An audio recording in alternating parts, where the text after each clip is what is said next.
So I was asked to give this talk on the management of visual symptoms, and I kind of wanted to start with a quick story / introduction. So visual symptoms are very common in a lot of these disorders, so I think it's a fantastic topic to talk about. And when I was asked about this, a certain story came into my mind of a woman with NMOSD who had quite a remarkable story. Very high functioning, high stress job, and then was affected by optic neuritis and accumulated a lot of vision loss in her journey.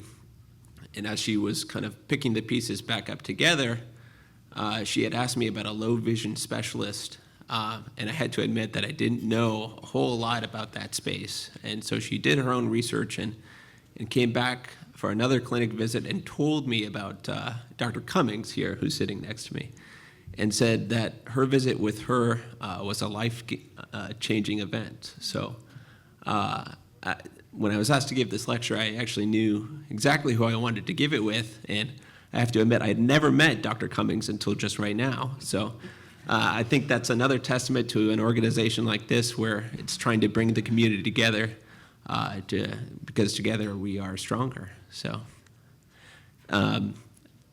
this is going to be a very, I would say, casual lecture.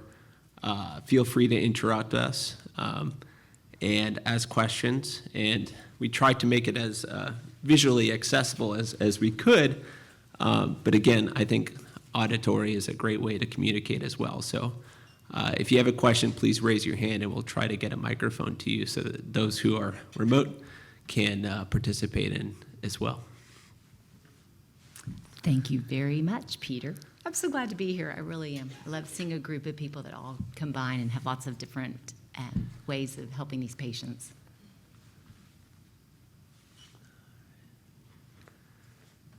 So I think we'll get right to it, and I'll try and stay on time. So, when it comes to vision, visual symptoms are really common, if not mandatory, in a lot of the diseases that the sRNA identifies with, conditions such as idiopathic optic neuritis, NMOSD, MOGAD, and ADEM. And a lot of times when we talk about visual symptoms, as neurologists and ophthalmologists and optometrists, we think a lot about the optic nerve, and part of that is based on history. And it's not the full story, but when it comes to how we think and how we participate in care, it makes a big difference. And vision can be affected by multiple parts of the visual system. So it's not necessarily just optic neuritis. There's actually a lot that goes into vision, and it spans a number of different spaces in medicine.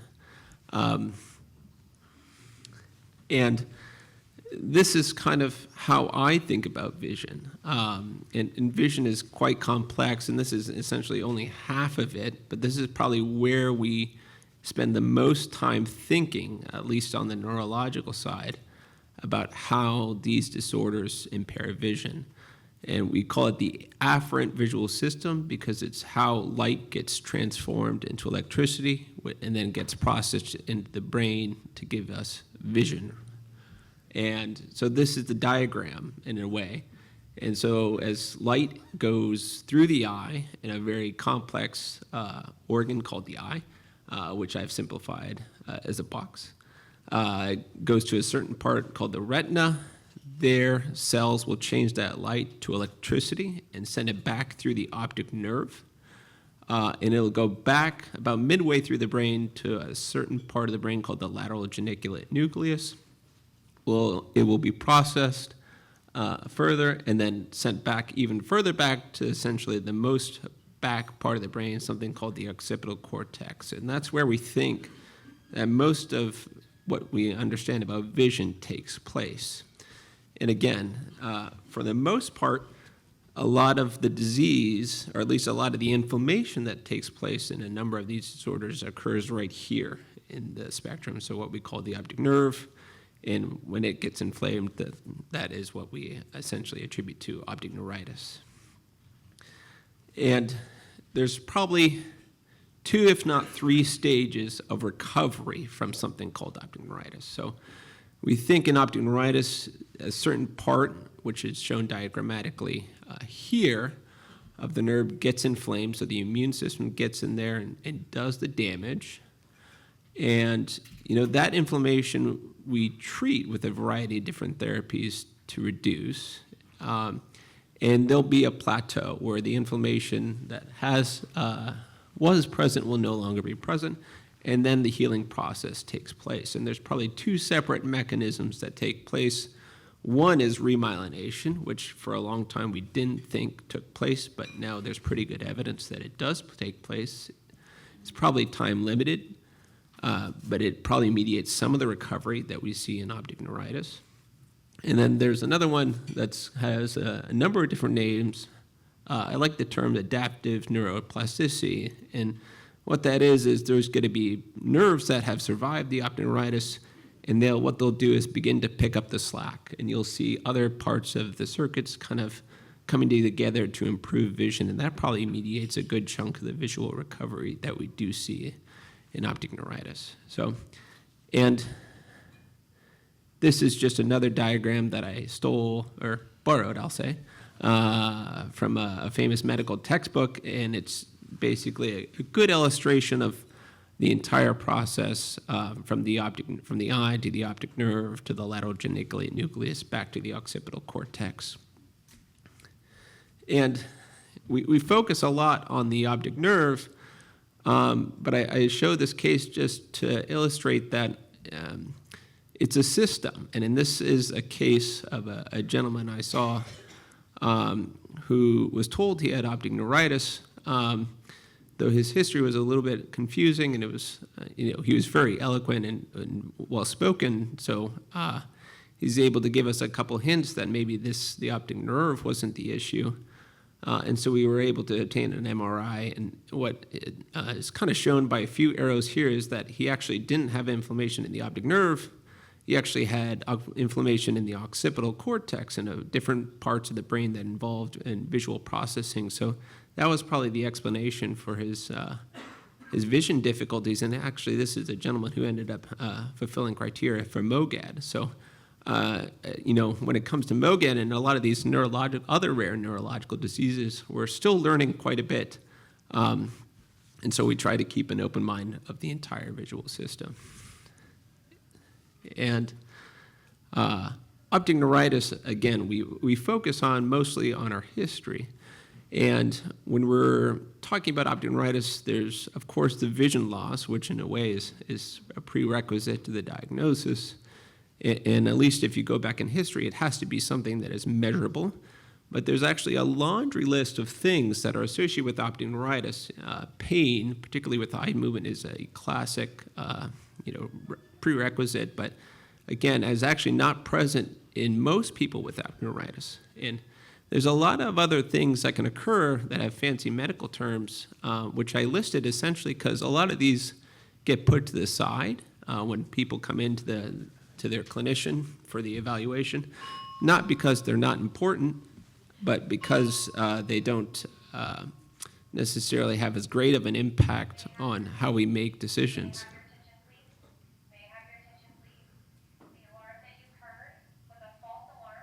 Okay.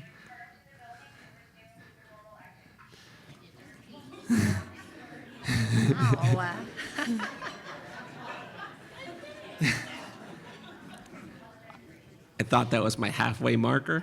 Me too. Me too. I was freaking out. Panicking. Yeah. That's probably a good part for me to stop talking and see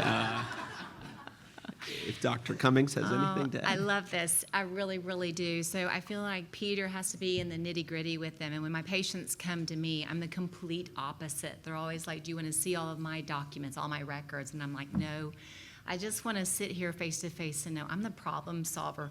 What are you struggling with? I can't make the visual disturbances like these go away, but how can we work around it? So we kind of really try to strategize on specific tasks. This patient he's talking about, she was high level Very successful. So for her, we had to get her computer system completely set up and user-friendly and accessible for her. So I can spend a full hour one-on-one picking up the problems, figuring out how we can do what they want to do more successfully and stay independent and give them the freedom to continue to kind of do the things they love to do.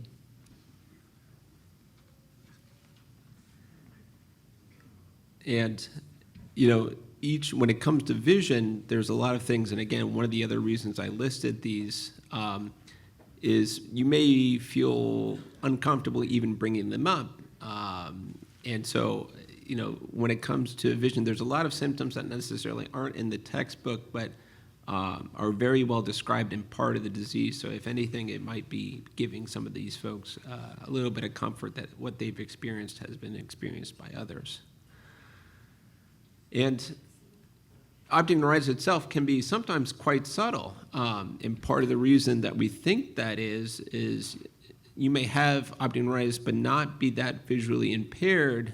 And so the diagnosis is sometimes delayed, even people with, diseases such as NMOSD, because there's a lot of potential for recovery in optic neuritis. And so, if the inflammation doesn't affect at least half the optic nerve, sometimes, unless the clinician is very keen to evaluate for optic neuritis, they may have normal testing by a number of different, testing tools used by optometrists, neurologists, and neuro-ophthalmologists. So it's sometimes subtle, but sometimes not so subtle. And it's hard to give a lecture on optic neuritis without, going back to share how we think about this. And a lot hasn't really changed since the late 80s and early 90s, something called the Optic Neuritis Treatment Trial, and that's a study where the entire, basically the entire United States came together in a clinical trial to say what is optic neuritis and what's the recovery trajectory. And a lot of what we know about optic neuritis, and even what's been extrapolated to other demyelinating diseases, has its foundation here in this publication. And we're still talking about it. So it was done, or finished, I would say, in the early 90s, and there's still publications every year that are based on this data. And this is a curve to show what is the typical recovery from optic neuritis. Now, typical is kind of a tricky word, but it took, people 18 to ages early 40s, that were quick in onset. I think it had to be within 10 days of the actual optic neuritis, and they gave them either steroids through the IV, an oral steroid regimen, which is essentially equivalent to like a prednisone dose pack, or a placebo. And the assumption was that they could improve, that the IV steroids would be better than either the others. And the results are still kind of debated to this day. But at the end of the day, there was arguments on both sides that there was really no impact, either no impact or slight impact on the long-term visual outcome. And again, one of the things that came out of this study, actually, and one of the big arguments for the use of IV steroids is IV steroids seems to do a better job of preventing a second attack in the follow-up. And so that's actually one of the reasons that IV steroids are sometimes preferred over the oral steroids. And again, oral steroids, there's a number of different doses. People have done all sorts of studies, so we, including myself, sometimes use high-dose oral steroids, which is not on this clinical trial, and the reasoning is completely different. And I had to have at least one slide with an illusion, and really to kind of illustrate that, vision is quite complicated. So it often requires multiple providers kind of all working together to sometimes find visual disturbances and what the cause is. And I'm going to kind of, in the interest of time, move through these slides quickly. Symptom management, I wanted to kind of separate in the acute phase and then the chronic phase. So acutely, and I've got to focus on optic neuritis probably because that's what most folks with these diseases struggle with. We use a variety of different therapies, and really the motivation in this part this space is to get rid of the inflammation in the hopes of better long-term visual recovery. Depending on what we think the underlying diagnosis is, we may use one versus the other versus combination therapy. And this is kind of an individualized decision that could probably be its own hour lecture, but I wanted to include it. And, this is another thing that's still debated to this day and has its foundation back in the optic neuritis treatment trial, which honestly hasn't changed over the last decades, but this is something that I think is going to be redone here because we know that not everyone is different. When the optic neuritis, or not everyone is the same. When the optic neuritis treatment trial was done, we didn't have an alkaporin 4 antibody or a MOG antibody. And so people have made arguments that we need to be more aggressive with the diagnosis, and this is kind of, I'm excited to share that this is probably something we're going to further define definitively in the future.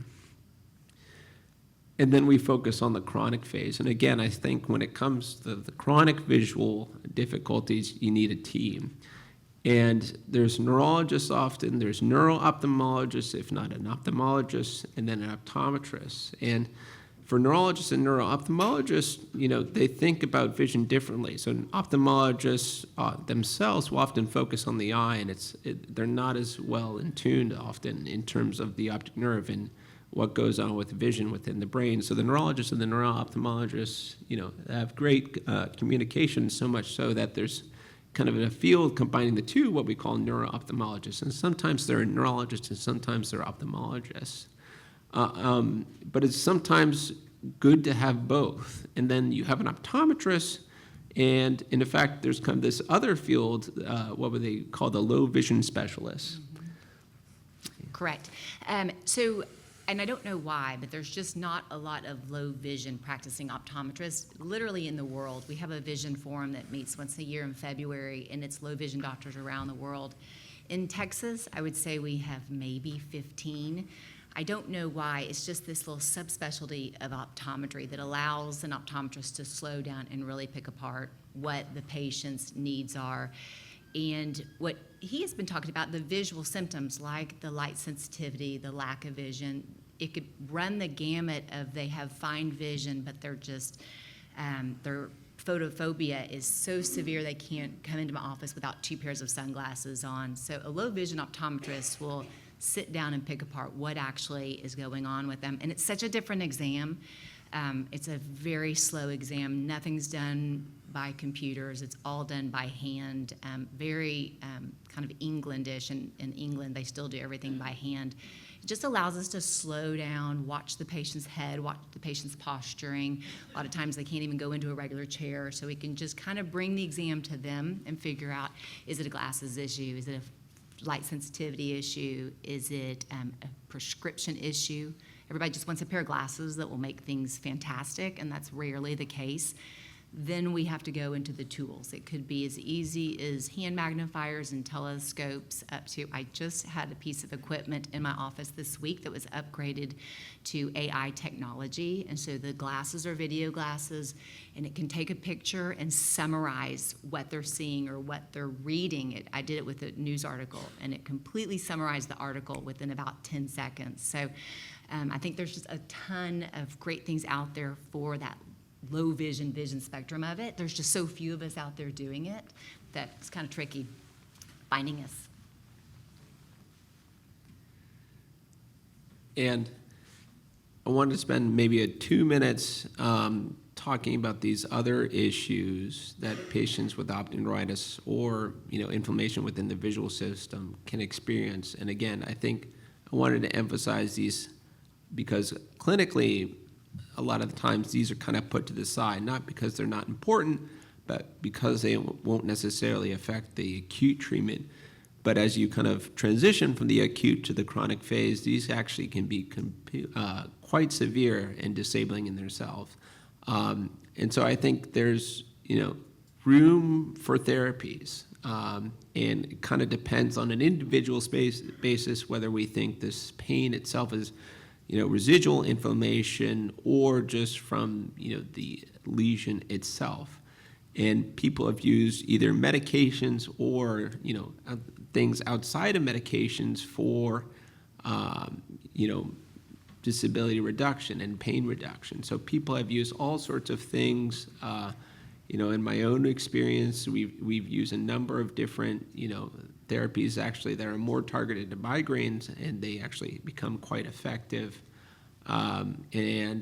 Avoiding triggers, neurostimulation devices, and simple refraction, which is oftentimes not so simple, can actually be incredibly relieving to patients. So don't be shy. A lot of times, if you're with your clinicians, if this is impacting your quality of life, there's options.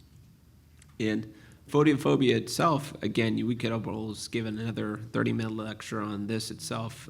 It's sometimes a quite severe problem with a good fraction of these patients.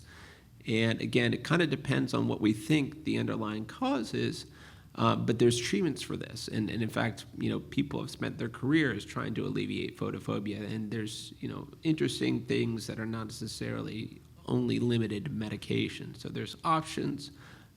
But we always encourage people to talk to their providers whether they think this is going to be a good idea for them. Totally agree. It could be a difference in the color of the filter. We have all kinds of different filters at my office. It can be the color, it can be the density. We can even fit patients in sunglass contact lenses. There's one company that has different gradients of contact lenses. So a patient of mine will use one for when she's inside and one when she's outside that gets darker. And that's going underneath her 1 or 2 pairs of sunglasses. So it can be very extreme. And I just wanted to quickly mention this one term that's called palinopsia, and sometimes I just call it a visual shadow. And again, is actually quite well described and attributed to optic neuritis in a fraction of people.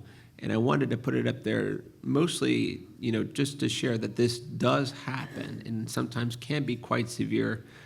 This one is much trickier to treat if it becomes particularly disabling, but oftentimes this actual transient, it will go away with time.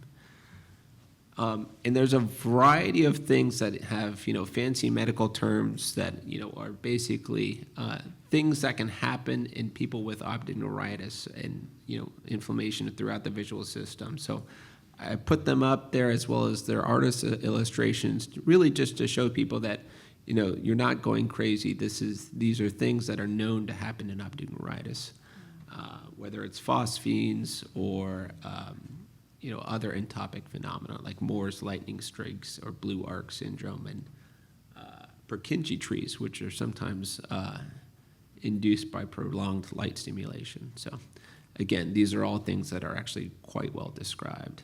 And they can be quite discerning, and in particular those who have sun vision loss. Dr. Cummings was sharing her story there. Definitely. The Charles Bonnet syndrome, I always ask patients who've lost vision quickly, because this can happen. I'd say on 50% of my patients, but they're real nervous to admit it because it sounds like they're crazy. So if there's a family member in the room with them, I can see they want to tell me something, but they're looking at them, and I'll say, it's okay. My patients have said there's flowers all over the walls, or there's bicycles all over the highway, or there'll be a tiger in the corner of the room. That's just a phantom vision that's temporary while their brain is trying to process this loss of vision. I tell them, if you're right-handed and you have your right hand cut off, your fingers will still feel like they're itching when your fingers aren't there. That's kind of how I describe it to the people, that they're just their brain's trying to figure out, and it will settle down. I mean, you're the brain expert. How does that work? Yeah, that's one of the theories, that, anytime the brain is used to getting a signal and that signal is lost, sometimes it'll replace it in a way. And it doesn't necessarily have to be limited to optic neuritis. Sometimes, especially in ADEM and the other disorders, there's inflammation that is a part of the brain that we don't think has any association with the vision system, and yet these hallucinations, for lack of a better word, will kind of show themselves. So it happens, and don't be afraid to share.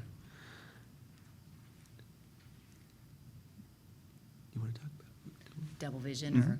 Yeah, the double vision is a really tricky thing. I deal with that all the time in my office as well. So the double vision can present itself 100% of the time, part of the time, how do we treat it? Sometimes we just have to patch the eye if the double vision is too great to try to straighten it up with prismatic glasses. We'll just isolate that one eye while the brain kind of settles down. If it's a double vision vertically or horizontally that we can fix with glasses, I'll try. I've got some stick-on prisms I'll send people out with. Same thing with field loss. This kind of ties in with the double vision, but with field loss on some optic neuritis, we can stimulate the peripheral vision by sticking on prismatic Fresnel prisms to kind of give them that stimulation. So double vision is probably one of the hardest things when it comes into my office. I'm like, oh my heavens, there are so many things you have to kind of unpack on how are we going to handle it, or are we going to just ignore it for a little while, or are we going to send them for surgery to try to straighten out the eyes? So it's a great, point where it often relies heavily on the multidisciplinary team. A lot of times you may have an independent ophthalmologist, not necessarily a neuro-ophthalmologist, but an ophthalmologist whose role is going to be that, their evaluation for the surgical interventions for double vision. And it's very individualized, so it's very tricky, as Dr. Cummings was saying, and helping to decide what's the best path forward often, involves multiple providers. And of course, probably the biggest obstacle, is vision loss itself. And correct. I could probably talk 4 hours on just vision loss and how we handle it in my office and how to unpack it for the patient. And whether it's a child, I work with tons of students with all the school districts, or if it's a working person, or if it's an older visually impaired person. There's just so many ways to kind of unpack what their needs are. What I hear most often in my office is they get real scared, they feel very isolated, and they'll just say, I've stopped doing everything and I've gone to audio. And they could have vision as good as 20/80, 2100, which is, in my opinion, fantastic workable vision. So we just try to figure out how we can address their vision loss, address their favorite things they want to do, and pull that out of them, sometimes using equipment and sometimes not.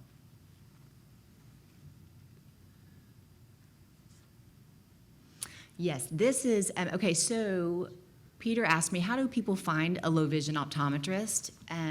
This is probably the easiest way to do it. If you're not in Texas, pull up the local or the statewide commission. I practiced this just to see if this would actually work.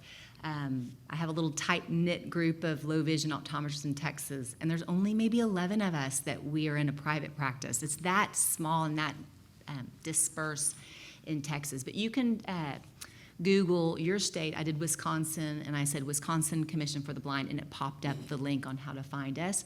If you're in the Metroplex here, we're lucky. We've got about 4 low vision optometrists in the area, and I'm the only one in Tarrant County, and then we've got some sprinkled all throughout Texas. But usually that, or you can go through Lighthouse for the Blind. I don't know if that's on here. Mm-hmm. Lighthouse for the Blind, they're not in every state. That you can go through them.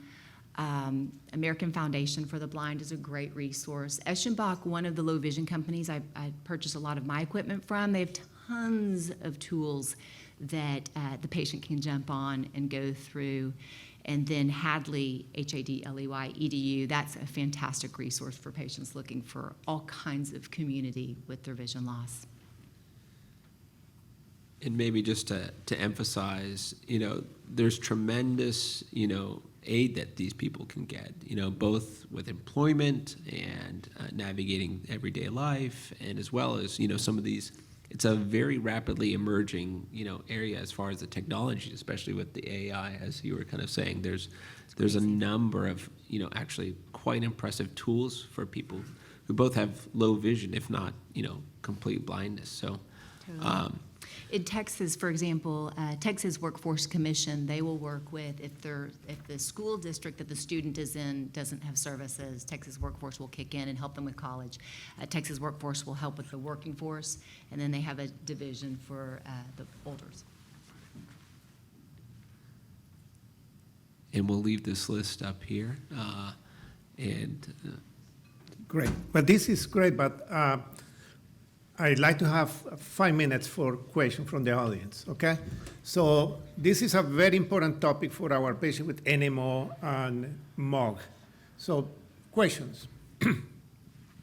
Hi, I'm a WAGAD patient, and I had a lot of optic neuritis, and the latest one that I had was very mild. It was several years ago, maybe 2018 or so. And I noticed on that there was very little change in my vision, but I did start to get what I see now are these photospheres, and I've been trying to figure out what they are. But that picture looks exactly what I'm seeing. And it was one that it was just one in the area of the damage, and they very colorful, actually, more than just white. And I actually met a couple other patients that have had that. And over the course of a few years, they went away. And so I thought, okay, it's healing. I'm all over it. Periodically, the one, it's sort of in the left eye, pops up here and there. Is that something that you would be concerned about, or is it expected, or is it maybe an indication of some inflammation still in that area? If I were to get that, because I've asked a lot of people about it and I can't really get any answers. Yeah, that's a fantastic question. And I'm guessing you're trying to describe the multiple kind of graphic things on the top left if you're facing the screen. Oh, if you're facing the screen, top right, sorry, yeah. And yeah, we think these probably arise from the retina itself, though that's not always 100%. Like, even if you don't have optic neuritis, you might be able to create these if you were to rub your eyes particularly hard. Don't do it, but you could if you did. But it has been described in optic neuritis and others. It's very tricky to say anything definitively in these cases, but it has been described, and whether that's part of the recovery process from optic neuritis or brewing inflammation, I think is very hard to say without looking at some of the other testing that's been done. So again, I think it's bringing up to your clinicians because I think it is important. It's telling us something about optic neuritis, but what that means for the individual is kind of based on multiple different data. Any other question? I've been totally blind since September of 1990 due to optic atrophy as a result of bilateral optic neuritis from AQP4 and MOSD. And I was okay dealing just being a blind person, had that figured out until I got paralyzed in 2001. And then when I lost the sensation of touch, it totally exponentiated how complicated things were. And I'm not able to use a keyboard. I found the one speech recognition software program that can make my computer voice activated. But do you have experience with how to access an iPhone and a touch screen and other technologies for someone who is blind and cannot access the keyboard? That is so much trickier. You're exactly right. My first thing would be for sure to go into an Apple product. They are so accessibility featured. I brought actually with me, if anybody's interested, I give all my patients with iPhones and Androids a printout of all of the visual accessibility apps that are on there. That is oftentimes with my diabetics, they'll lose the touch or the feeling on their fingertips as well. So we got to figure out something that you can at least speak to, but at least turn it on. At least with the Apple products, you can speak to it without it having to be turned on. You can have it opened up. I would definitely, that would be actually a fantastic question for a website called appleviz.com. It's a specific website for patients who are visually impaired, and you can ask it literally anything. I had a blind patient who wanted to be a backpacker with his dog and wanted no assistance. And so I literally Googled, is there an app for a visually impaired patient? And it came up with a great resource. It's appleviz, V-I-S, V as in Victor, I-S.com. It's such a great blog site for people with visual impairments. That'd be the first place I'd reach out to. Also, you can activate the switch control with the vision, and then as long as you have the switch plug.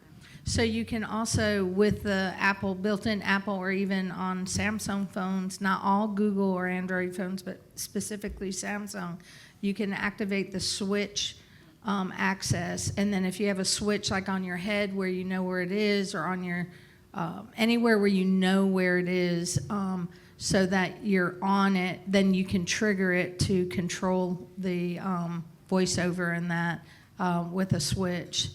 Some people use a bite switch because they can feel with their mouth, and so they'll use that, or you can use a ribbon switch where you just pull, or even sip and puff where you can just blow into the straw to select. So there's an low vision OTs is who I would probably recommend or any of the AT Act, Assistive Technology Act programs in your state could probably help you trial and error, and with that, otherwise call me. I'll do that because I'm on that forum with resources, so call me. Oklahoma doesn't know, and switch controls I found don't work with voiceover sometimes. Last question on that corner. Hi. So I am blind in one eye and like 40% blind in the other, and I've been able to get low vision resources, but something that I have found is that when you're talking about helping the patients do what they want to do, my thing was I feel it's hard for me to go out into really crowded places because of the vision loss and no periphery, and I've thought that getting a stick or a cane would help me. But I've been told that you can't qualify unless you have less than 20% vision in one eye. Have you run into that issue, / do you have recommendations for what to do in that situation? So interesting. Are you here locally in the state? No, I'm in Massachusetts. Okay, it's so different. Texas workforce here would have jumped on that with mobility and such. There is another entity called AIRA glasses, AIRA. That is a mobility app. Now, it used to be glasses, but a mobility app that you are connected. You pay a monthly subscription for it, but you're connected with a human that can help you get around airports and things like that. That can help you with everything. Same thing with the free app, Be My Eyes, but that might be state-specific. In Texas, you would definitely be given orientation and mobility training through Lighthouse for the Blind if you were in the Metroplex. That's so interesting. Here, if you've got just enough loss with just enough field loss, we can connect it together. There's actually a formula that the Social Security Department, if I had your visual fields, we could probably connect it and would make you legal potentially for Massachusetts. I'm always willing to try to find a go-around, so talk to me later if you want to. Yeah, thank you. This is great. Becca, keep the microphone. I have a question for you. But thank you so much, Peter, Kory. This is fantastic. This is very good.